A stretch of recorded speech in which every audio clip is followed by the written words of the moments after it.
Le service régional de la police judiciaire de l'Est a été saisi le 12 février 2024 par le ministère de l'Agriculture, des Ressources animales et halieutiques, faisant cas de dénonciation du fait que les engrais subventionnés par l'État au bénéfice des producteurs de la région de l'Est seraient en vente au grand marché du Fadam Gourma. Après avoir avisé M. le procureur du Faso près le tribunal de grande instance du Fadam Gourma, une enquête a été ouverte par nos services à l'effet d'établissement des faits.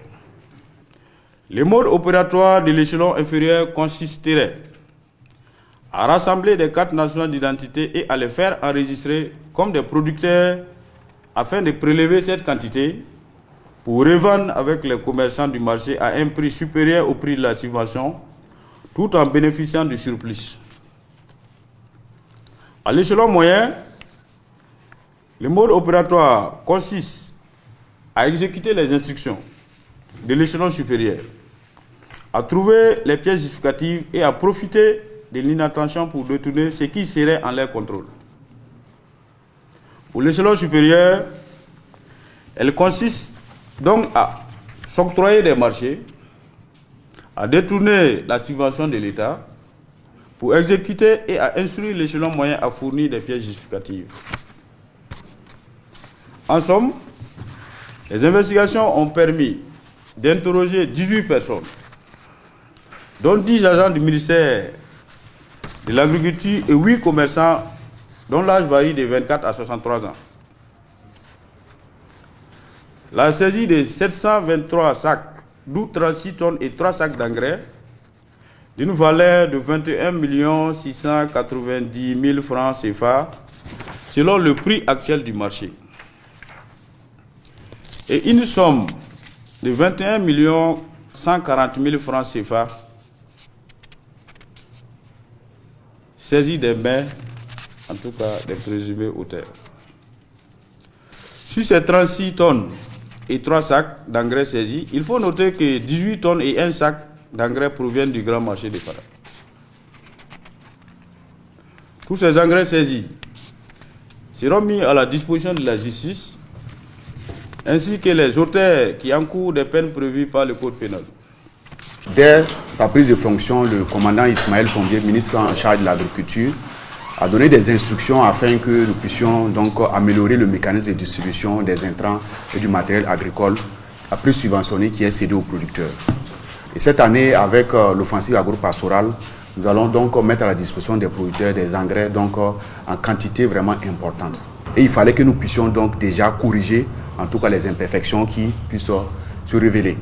Donc après notre diagnostic, nous avons mis en place un système de suivi, voilà, aussi avec un numéro vert qui a permis de collecter un certain nombre d'informations et nous avons donc porté ces informations aux autorités judiciaires donc, de Fada et donc la SRPJ nous a accompagnés et qui a conduit à cette conférence de presse de ce matin.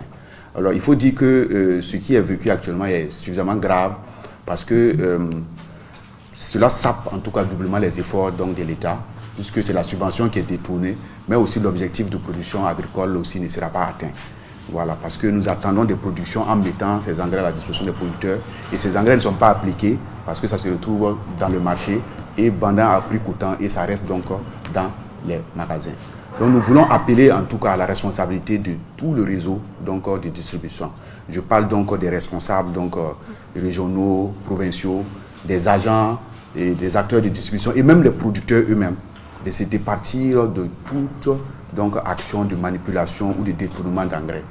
Parce que le ministre, en tout cas, est engagé pour la campagne zéro tolérance dans les détournements d'engrais à partir de cette année 2024. Et le numéro vert 51 51 34 04 est un numéro ouvert 24 sur 24 qui peut recevoir donc des appels vidéo, des vocaux et aussi donc des WhatsApp, voilà, pour donner toute information et pour que nous puissions en tout cas améliorer la distribution des engrais, pour que ces engrais puissent aller directement donc, aux producteurs. Et aussi, les numéros donc, de la police, notamment le 16, le 17 et le 10-10 aussi, peuvent être aussi contactés pour des dénonciations.